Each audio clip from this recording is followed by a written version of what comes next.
Welcome to Industry Insiders, created and produced by the Center for Entertainment and Hospitality Management at California State University, Fullerton. During this series, we sit down with influential professionals in the entertainment and hospitality industries that are located across the world. Our goal is to learn about each professional's career and gain wisdom from their experience in the industry. Today's guest is Natalie Fulton. Natalie is a special events sales manager at Warner Brothers Studios. After graduating from Cornell University with a Bachelor's of Science degree focused in hotel administration, Natalie has worked for companies such as Hyatt Hotels, House of Blues, Allied PRA, and Warner Brothers Studios. Natalie is also on the board of directors for MPI Southern California. Please join us as we welcome Natalie Fulton.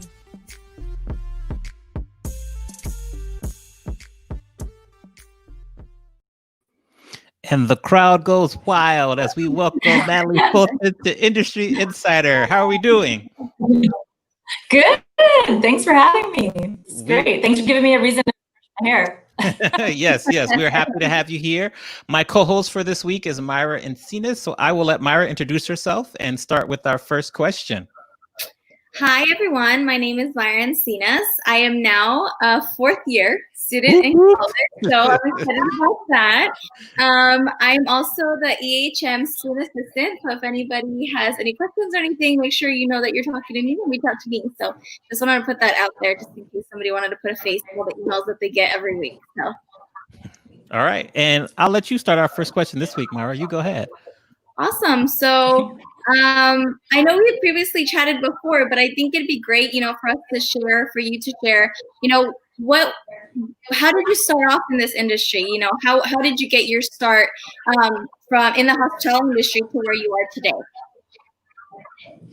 Yeah. I mean, I gave myself very big focus from day one. I thought I liked planning parties, and that all stemmed from high school. I planned a prom on my student council.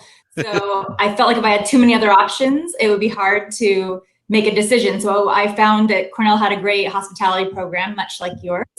And I liked how focused it was. So did that and thought I was going to go into the hotel business, which I did for a little bit. And I went into catering because it had the events focus. And realized after about 5 years with Hyatt, to do the similar kind of job in other kinds of venues. So I was excited to check out the difference that could bring into your life. So I left Hyatt and went to House of Blues, which was a music venue. So very fun. I then went to a boutique hotel that was very upscale to check out that style. And then worked for Cirque du Soleil over in the what was the Kodak Theater in Hollywood. And a couple twists along the way. And I found that I really liked the entertainment part of what I had been doing. And I loved the idea that I could mix that with hospitality. And Warner Brothers seemed to be the perfect landing place for that. It was a mix of all the things I had done. So it's been a funny ride, not at all the vision that I started off with. I thought I was going to be a hotel executive after going to school for the rest of my life. But I wouldn't change a thing. All right. So let's unpack that a little bit here. What was the theme for the prom you planned? That's the first question. It was probably One Moment in Time, I want to say. Yes. Give me one moment in time. We actually had it at the Camp Pendleton down in Oceanside because I grew up in San Diego. Okay. Even at the time, I remember every prom had been at hotels prior to that. But when I was prom chair, I really wanted to use a unique venue. So we found that the Camp Pendleton had a ballroom and they would do proms. And it's funny how it's worked out that since then I now work in all kinds of unique venues. But yeah, that's where we did it. I remember being very excited about ordering chocolate covered strawberries. That was like a big thing. And now the buffet. Now it's like old news for you. Yeah. So still like them. Okay, fair enough. Let's go back to when you were at the front desk at the Hyatt.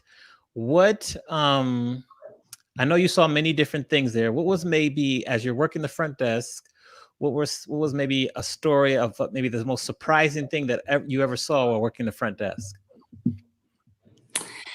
Oh, you see everything. I feel like at the front desk, a large range of things. It's funny how being the front line, you become almost like a shrink to people, because you're the first person they hit when they come in after a long flight or a long drive or something.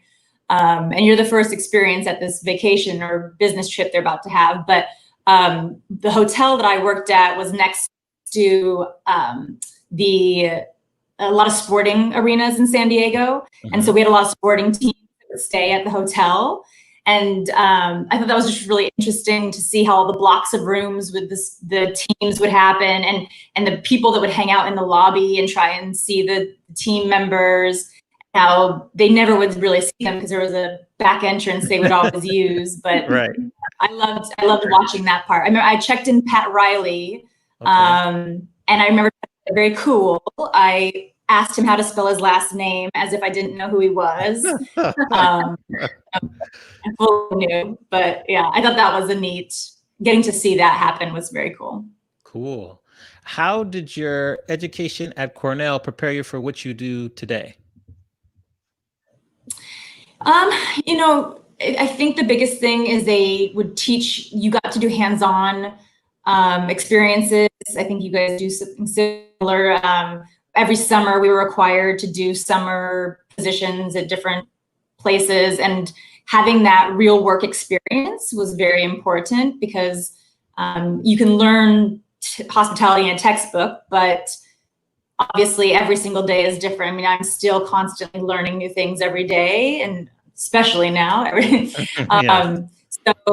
So I loved the hands-on experience that they gave us. And then also that a lot of our professors were people that had worked in the business. So it was real hand stories and anecdotes that they were using. It wasn't people that had learned it from a textbook themselves. Good. Cool. All right, Myra, what's your next question? We'll take turns. Awesome. That's interesting. That's a cool story, though. I like that. So I'd like to maybe transition over to, I think at one point when we had chatted previously, you mentioned that you did weddings at one point. Am I right? Yeah. And so I'm interested in, like, I love how your story is so, like, versatile and, like, unique. Like, how do you feel from going from that point, starting there, moving to weddings? How do you feel like at your position now? Like, what valuable lessons did you learn, like, along the way that, contribute to your work now? Yeah, I think it's important, and I think a few people have said this along the way in your experiences, but to try everything, because there are so many facets to hospitality, and until you've tried them all out, you don't really know what so many people. And at the time when I first started, I thought I was going to be a wedding planner. I was living in San Francisco when the movie The Wedding Planner came out with Jennifer Lopez. And I figured that was the best thing I could do. And a lot of the people that were in the office kind of laughed at me, and I didn't know why. But after doing weddings for a while, I realized it's a very intense and emotional experience. It can be the most rewarding thing, because it's somebody's most special day, but it's a lot of emotion because it's people's personal money, families that are involved. So it was something that I realized I think I'm much more interested in the corporate world, where people have big budgets and a job to do. But I think the important thing I've learned is just trying it all out and talking to people all the time about what they've done and what they see, because my path has changed so many times, as I've said, that, like, I would never have known that had I not tried the weddings. And now, interestingly enough, weddings are going to be probably one of the stronger markets that bounce back after all of this. Mm-hmm. And so I'm trying to pull back some of my wedding experience to try and go after that market a little bit more now. So I'm glad I have it in my back pocket that I did it at one point. Kind of speaking about trying everything, is there a aspect or a section or where you want to try something else maybe, or you're good?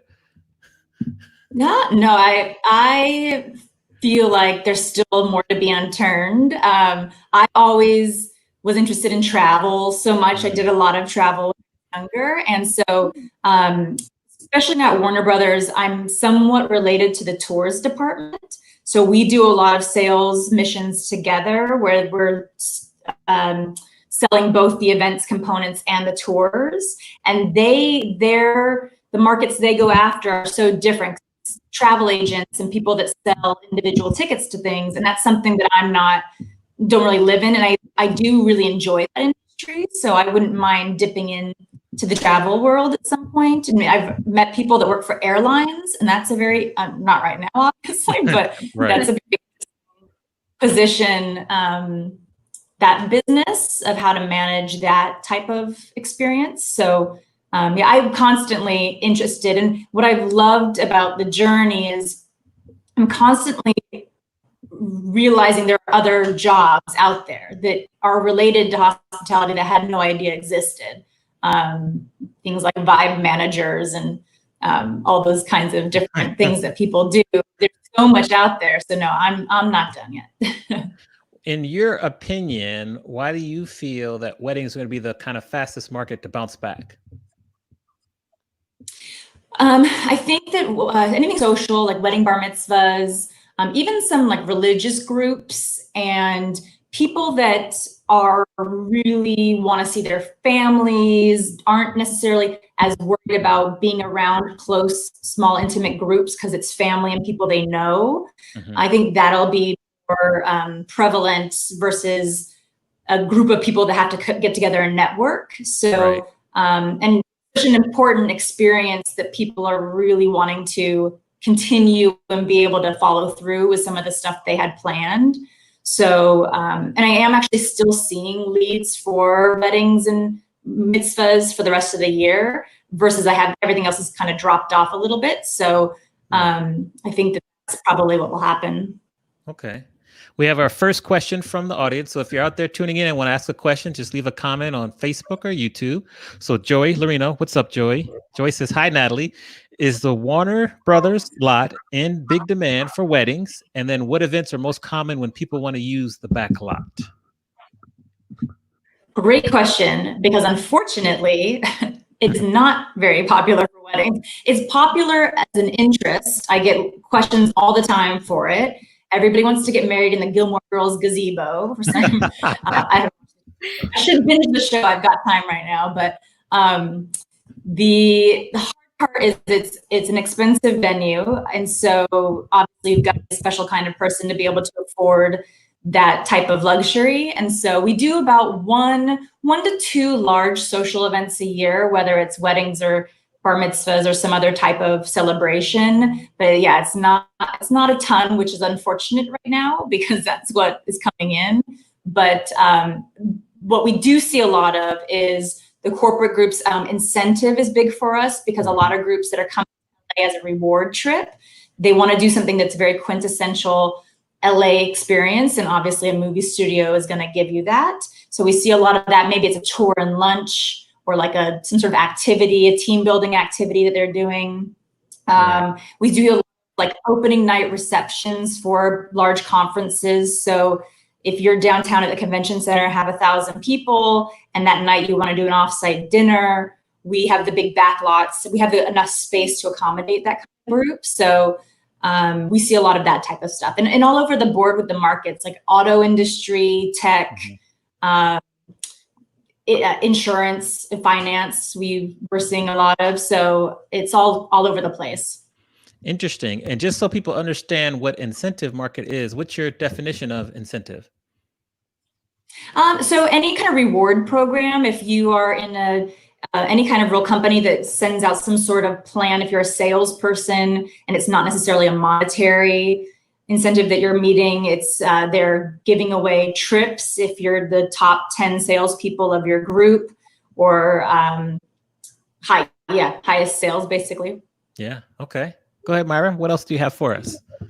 So actually following up on that, I know you said that, later in the year, there's still events being scheduled and planned. Now, I'm not sure if, I'm able to disclose this, but I know backstage you were mentioning that your situation, you're working at home remotely, how is that going to affect those virtual events if you continue to be at home? Like, how is the system going to be run? Like, are you guys on site when the events happen, or are you able to stay at home and do it, and the event staff handles that? So how is that going to be affected?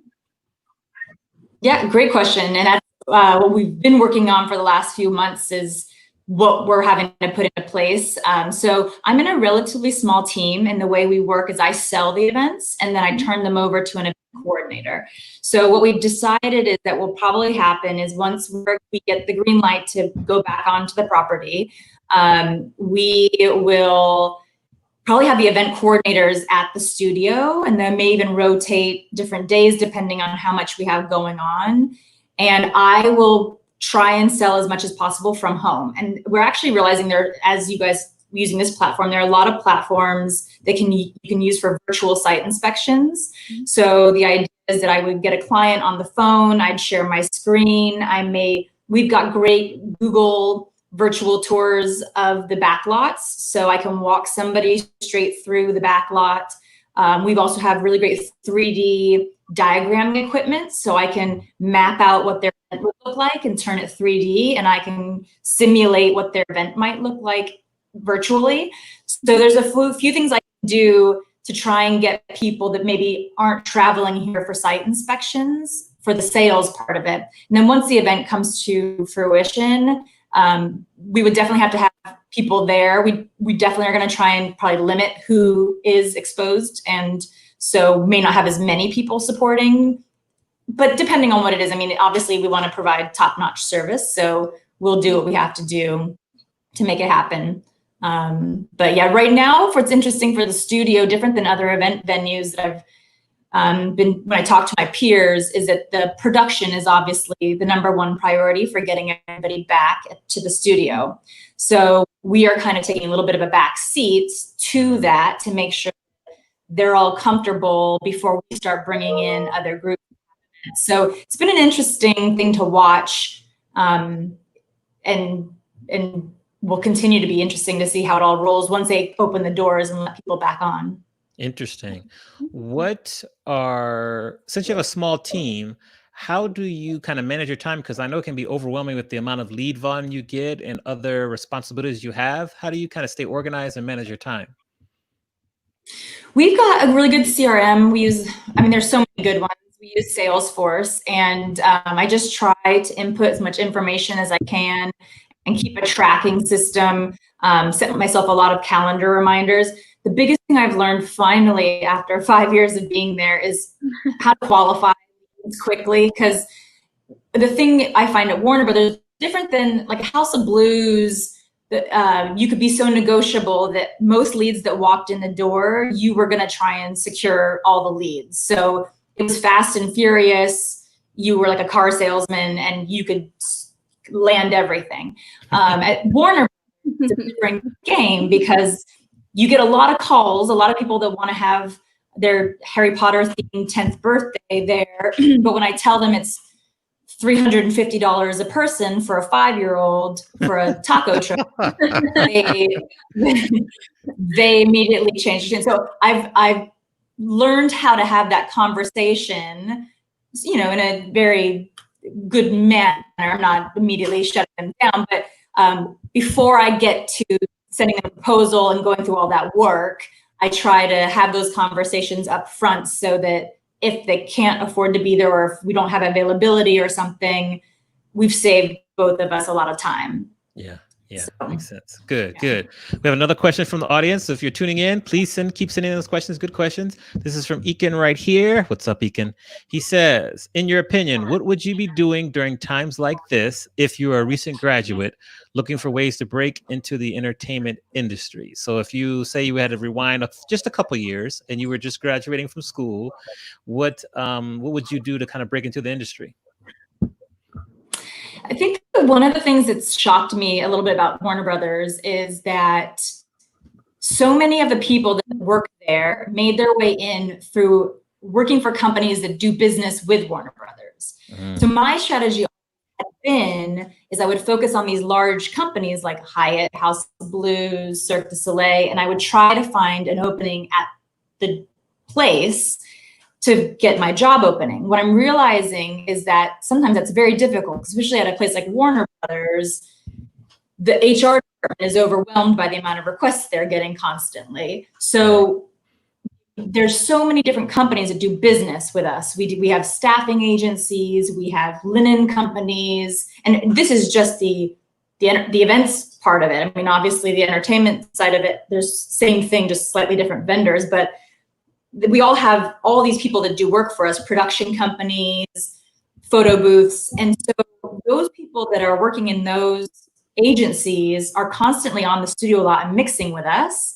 And they've established relationships. So sometimes when we have openings or have needs, they're the first people we go to say, you know the lot, you've done work here, come on, you want to come back? And I never realized that. And we have freelancers that we hire for large scale events that, again, when we have openings, are the first people we look at. So that's the kind of an insider thing I never realized. You may not want to focus on the main big names that you see everywhere. Focus on those smaller, more independent companies, and you do have to do a little digging to figure out who they are. And because they tend to have more openings and have more flexibility with their hiring process. Good. Very wise. Very wise. Great advice. We have another question. This is from Ayla Golshin. What's up, Ayla? She says, hi, Natalie. What is the most rewarding part of your job? I mean, if you'd asked me before Warner Brothers, I always say from an event standpoint, it's giving people a memorable experience with the event. So the end result, seeing people happy, having a good time, has always been what's been rewarding. I think what I love about Warner Brothers is I get to attach that to this 100 years history of storytelling exists there. And when I walk on that lot and I can feel the 1930s and or the 2020s of, all the DC comic stuff that's being done, it's so exciting to be there. And it's so motivating. I see all the people, there's about 5,000 people that work there every day. So thinking about what everyone does and how different it is than what I do. My office is actually right above the construction mill. So the people that build all the sets for all the sound stages. And when I walk out the door and I see these guys drilling doorknobs on the walls, and it's such an interesting place that I love it. And it's every day is like I'm a little kid because it never gets old. Well, you kind of mentioned this, and this is a good segue for another question from Joey. He wants to know, what are some of your favorite events that you've been a part of? Gosh, yeah, there's so many, and especially now because every event's really interesting and exciting. What I love is that we can use our backlots and we can transform them into little towns, essentially. So like we did an event for AT&T, who now is our owner, but at the time wasn't, and they did a tech conference, and they wanted to take their they used to do it in a traditional exhibit setting, and they wanted to create a little AT&T town in our backlots. And so it was so much fun getting to brand the different storefronts for all their different sponsors and make it feel like a movie set. And they had all the public come in, and so you got to take advantage of the history that was there and what had been filmed there, but then also the fact that they were showcasing all their products. So it was a really cool infusion of different things. It was a lot of work, but sometimes that makes it more rewarding at the end, and it pulled it off. So that was great. But there's so many along the way, and it's fun to relive them. It's more fun now to really relive them than it was sometimes going through them. Nice. All right, Myra, what else do we have?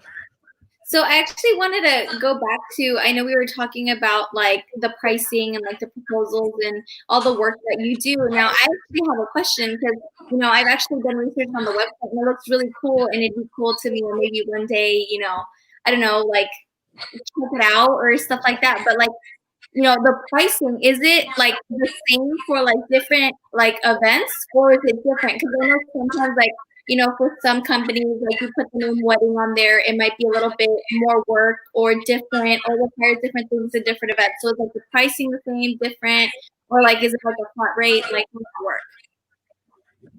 It can be challenging because it's all custom. So different than a lot of places where you can have like a templated, these are my menu prices, these is the venue price, this is the security price.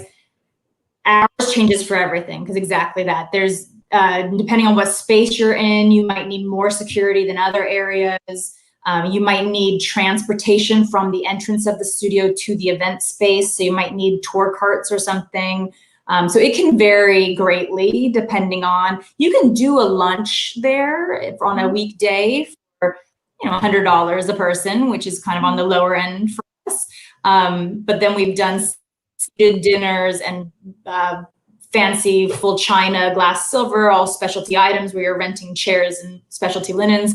And that's going to be closer to like $500 a person. So that can be a challenge, because what people don't always understand, I'll get a lot of emails that say, hey, just send me your rate sheet. And unfortunately, it takes a few more steps. Now, the great thing is, because I've been there for a little bit, I can usually say, well, this would probably be around this, to at least give them a ballpark. And that goes back to that being able to qualify. But it took me a while to get there, quite honestly. And what I realized is when I started the job, I immediately started sending out proposals instead of giving myself the tools to be able to ballpark those numbers. So interestingly enough, it's taken 5 years, but during this little downtime that we've had, we've actually created several templates at different price points and different group sizes. So the whole team now, if you're on the phone with somebody and they have to say, I've got 200 people for breakfast, you could pull up the template and say, it's going to be about this much. And that's taken us about 5 years to create those, but it's the important that those should have been made a long time ago, because that's a very important step. But yeah, everything is custom. Yeah, definitely. So I have a fun Natalie story to share. What's Natalie and I story. So if you saw earlier, Dr. Kim, she says hello. And so if you remember, Natalie, I think it was back in like the fall of 2017, you and I came to Fulton's campus, and that was the first time we both were there.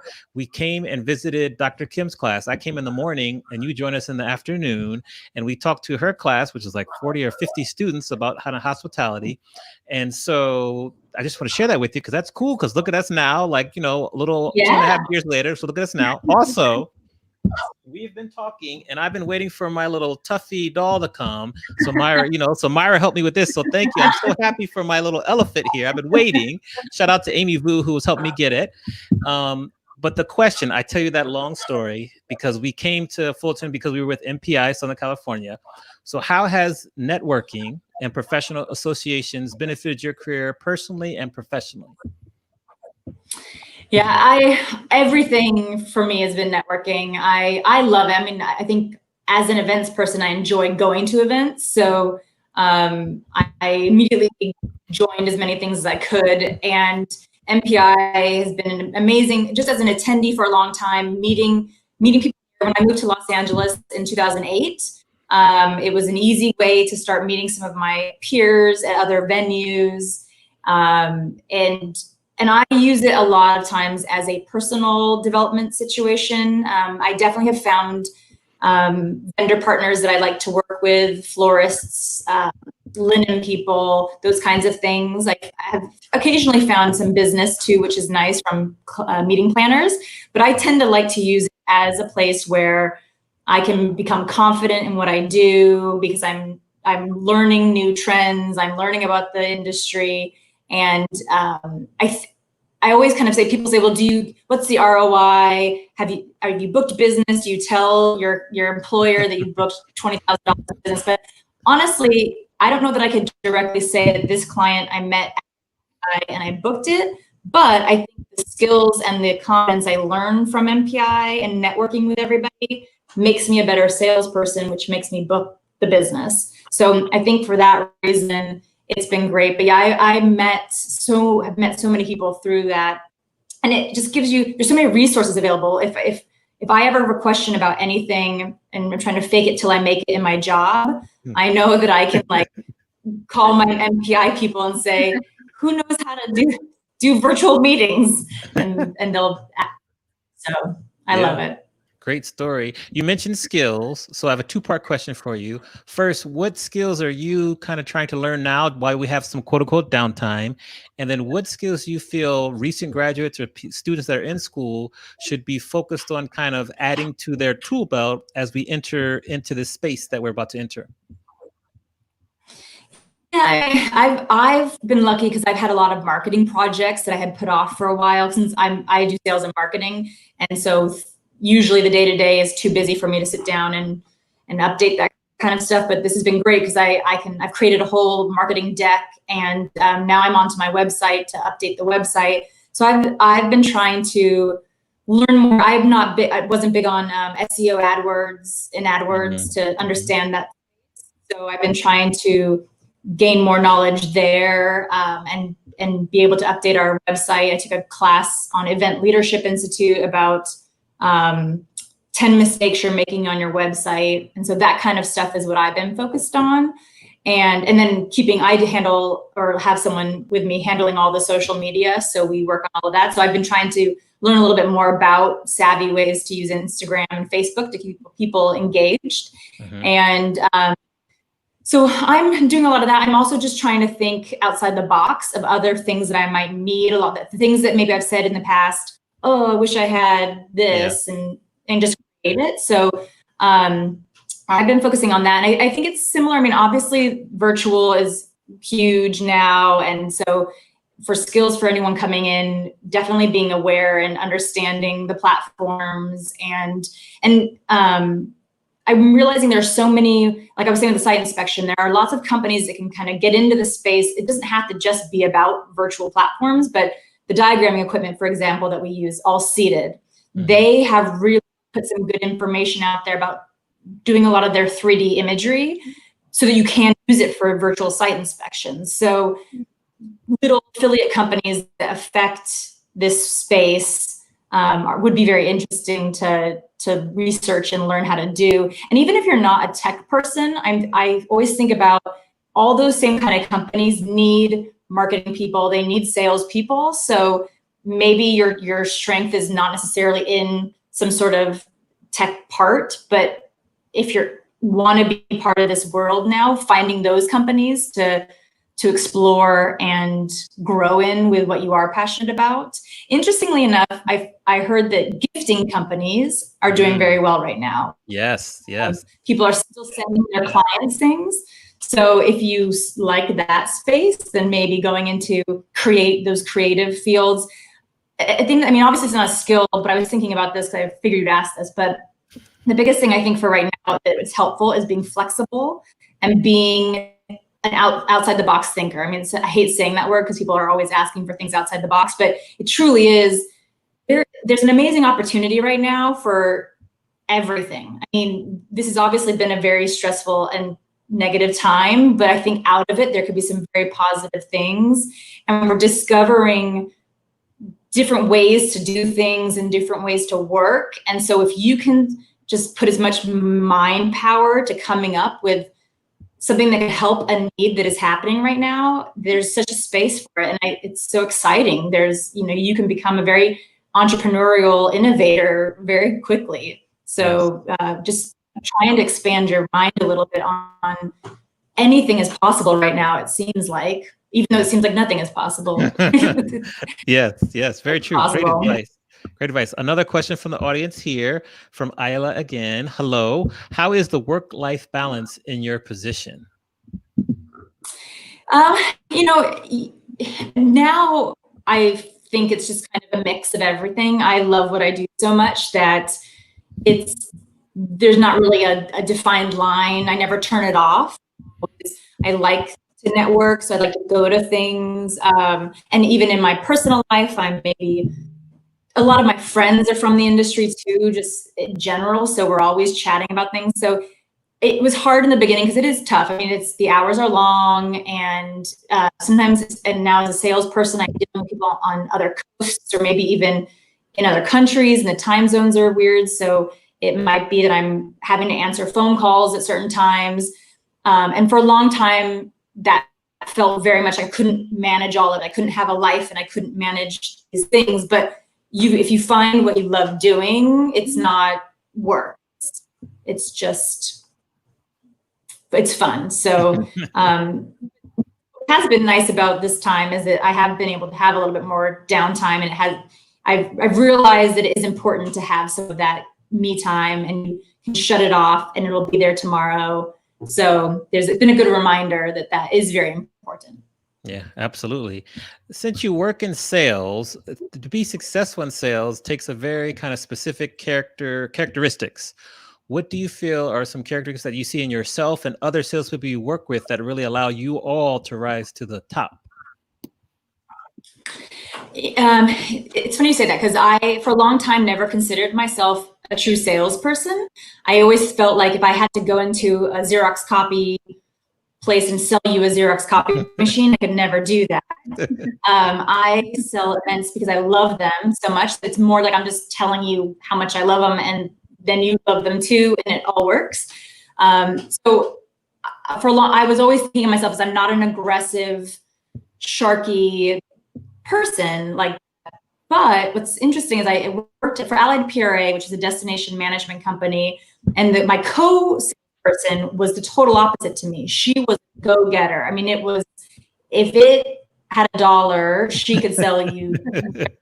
She was so quick, and she's amazing ability to just turn on this personality, and we loved it because we were so different, but yet we were so both successful. And so it was a really neat thing to see how you could both have different skills and be successful at sales. And I also think about that because when I started at Warner Brothers, in the interview, they asked me what I love about being a salesperson, and I said I love bringing events to people and giving them a great experience, like I did to you about why I like my job.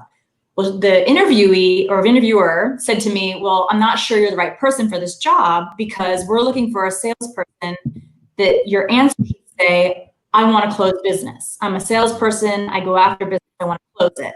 And I thought, wow, that's a good, I mean, you've got to have a little bit of that heat and that fire to want to see a contract signed. And I realized I do have that. I just wasn't putting it at the forefront. But that's what a lot of people will define a salesperson as. You've got to have a goal in mind and want to achieve it and close it. Always be closing. Always be closing. Great scene from the movie, Glengarry and Ross. Yeah.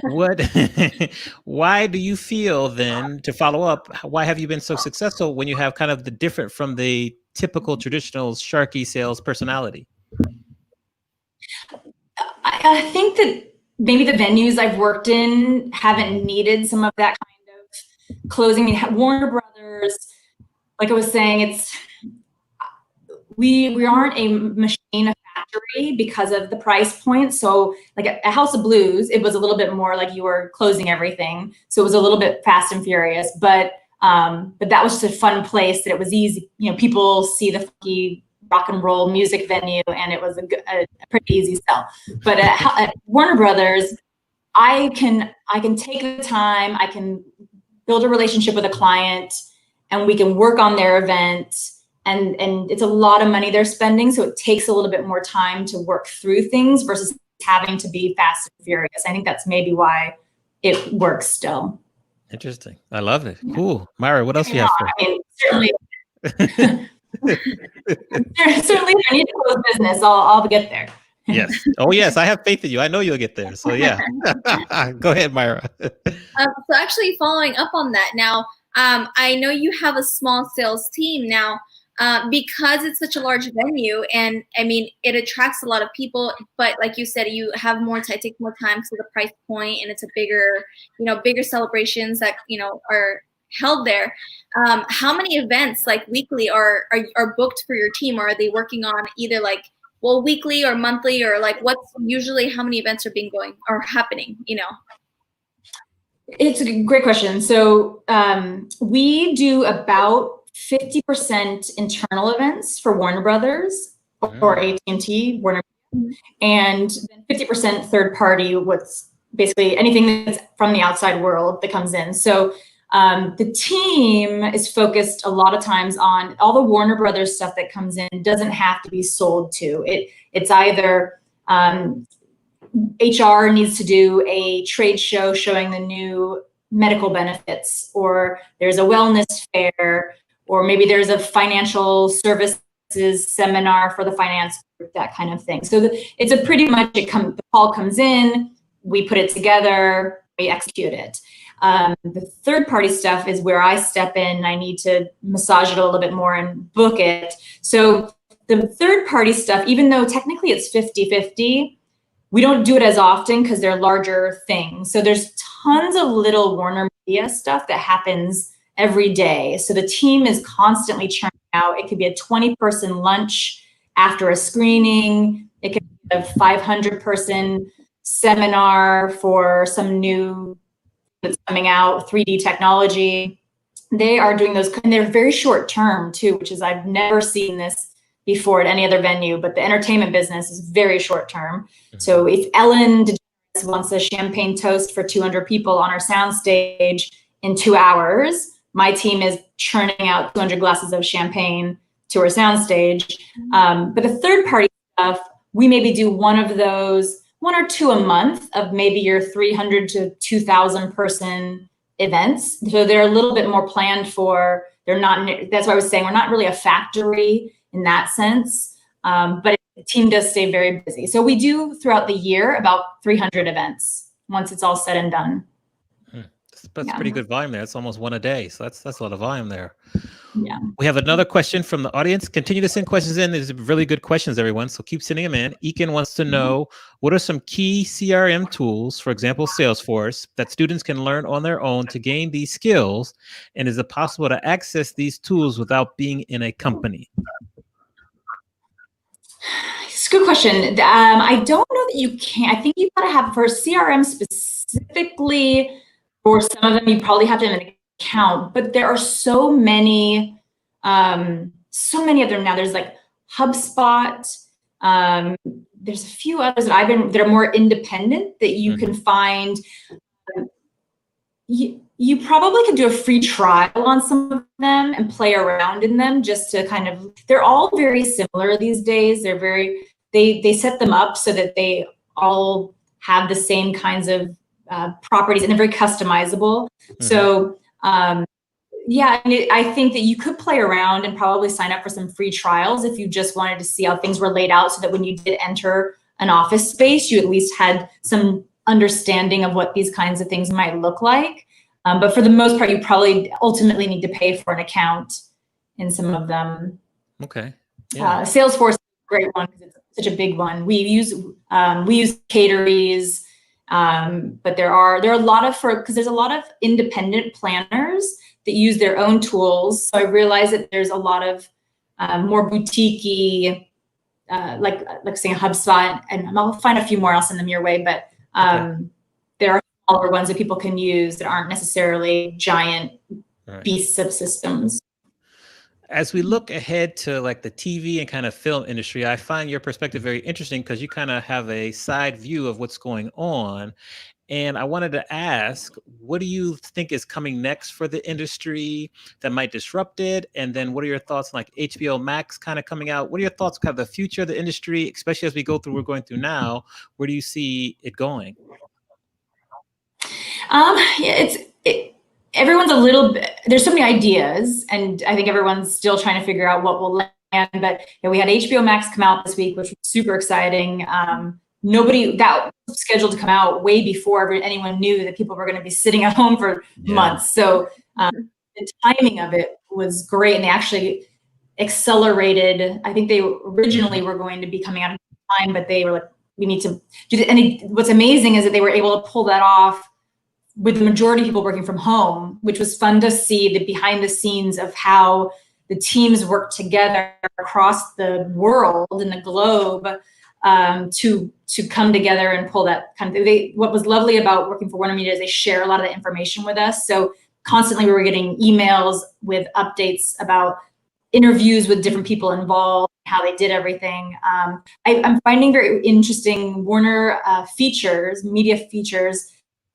They are doing a lot of virtual premieres, which is interesting. So they have, for like Snowpiercer that started a couple weeks ago, the TV show, they had an online premiere party.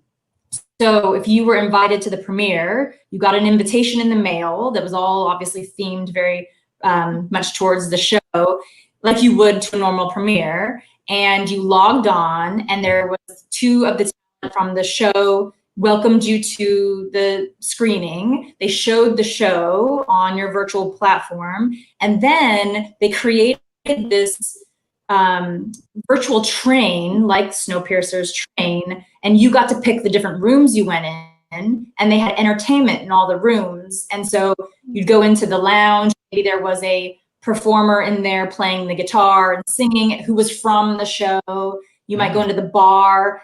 I think it's sent everyone cocktail kits at home, so you could go into the bar, and the bartender was talking about cocktails, and you can make yourself a cocktail. It was really interesting because I had seen an article that there's a production company, 1540. They did an article in like Hollywood Reporter or Vanity about the future of red carpet premieres. Right. And they were showing like these stands and people and like the audience not there, which is the biggest part of carpet, obviously, is the people watching. And so it was I'm not quite sure if that's going to happen that way, but I think from a virtual standpoint, these events can live on forever. So it might be a neat opportunity for them. And then they can share that with the world for fans and give fans access to stuff they never had access to before. So I think they're realizing that this is a really great way to reach people, and they can be very engaging and organic, and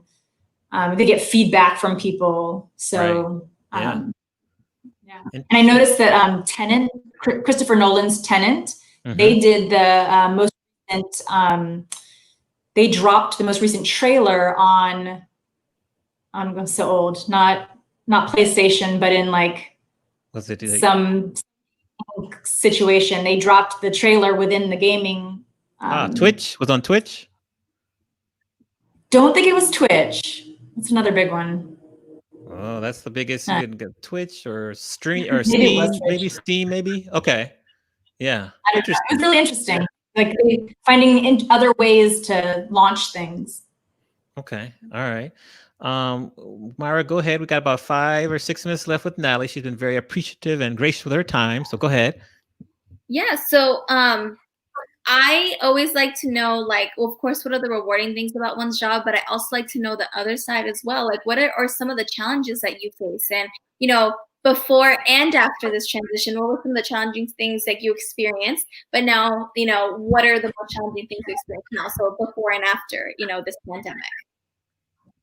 Yeah, I mean, specific to Warner Brothers, some of the challenges can be that production is the #1 priority. And while I've been really amazed and very happy with the fact they really truly value events, so we have a seat at the table. They let us do things where we want to do them, but at the end of the day, production is always going to be the first priority. So if I need something, sometimes it might take a few more days to get information, or sometimes we don't speak the same language because I come from the corporate events world, and I'm trying to explain why I want to do something to someone who's really got a production background.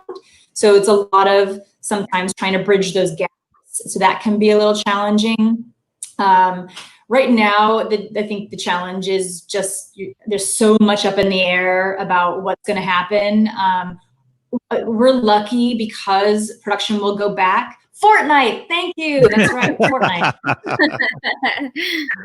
Yeah. So we are taking a backseat because so many event venues are creating these big plans for how to do events when they go back.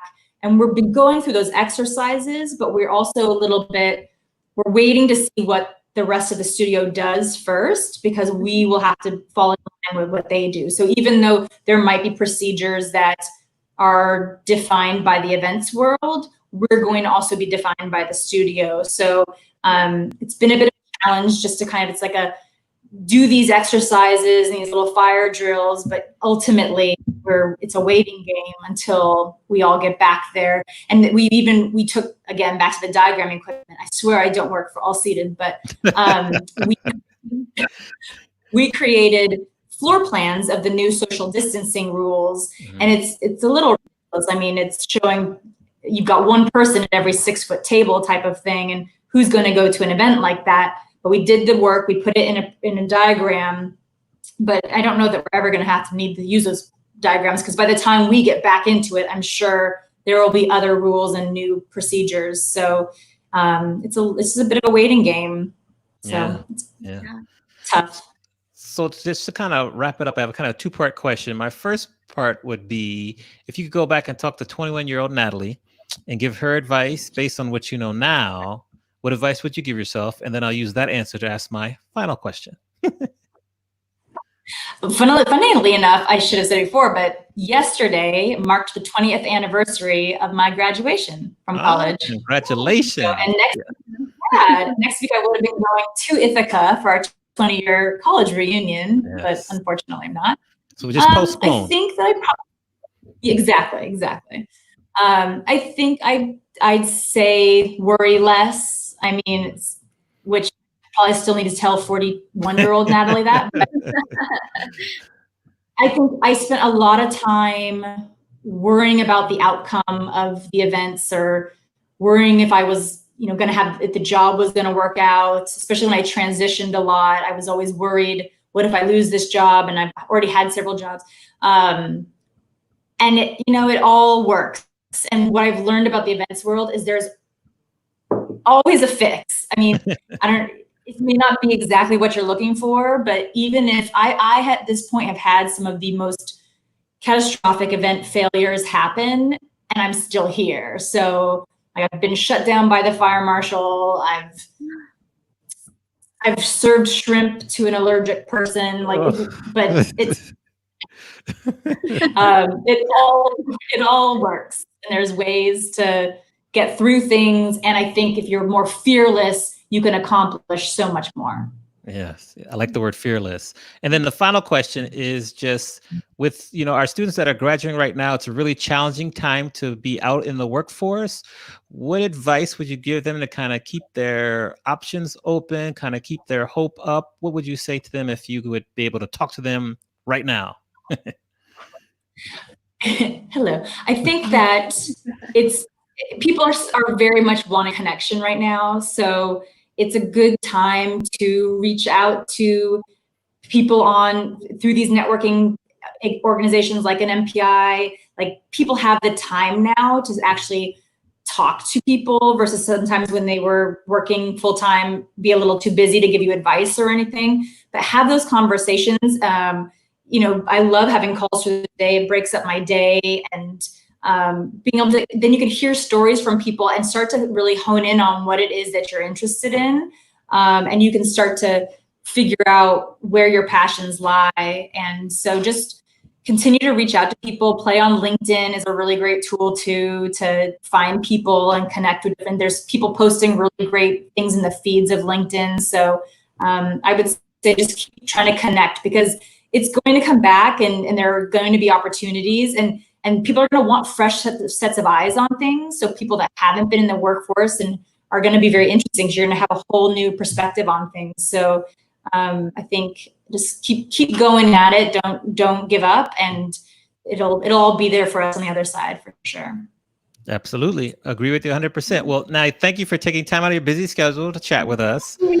We're just so appreciative of your time. We love that you always come to our events, whether it be Hello Hospitality or visit classes. So thank you very much for that. We appreciate you being on our Virtual Industry Insider. Myra, great job as well being co-host. Well done. Just thank you. And we're going to close off with another video highlighting next week. But thanks, Natalie. Everyone, her LinkedIn is running on the ticker, so you can follow Natalie on LinkedIn, and stay safe. And we're just happy to have you here. Have a great weekend. All right, you too. Stay safe. Next week's guest is Marilis Kroc. Marilis is currently the Vice President of Meeting and Partnership Sales for Visit Anaheim. She has previously worked for Marriott International and Los Angeles Tourism and Convention Board. In addition, Marilis is a past president of Meeting Professionals International Southern California chapter. Join us next week as we chat with Marilis Kroc.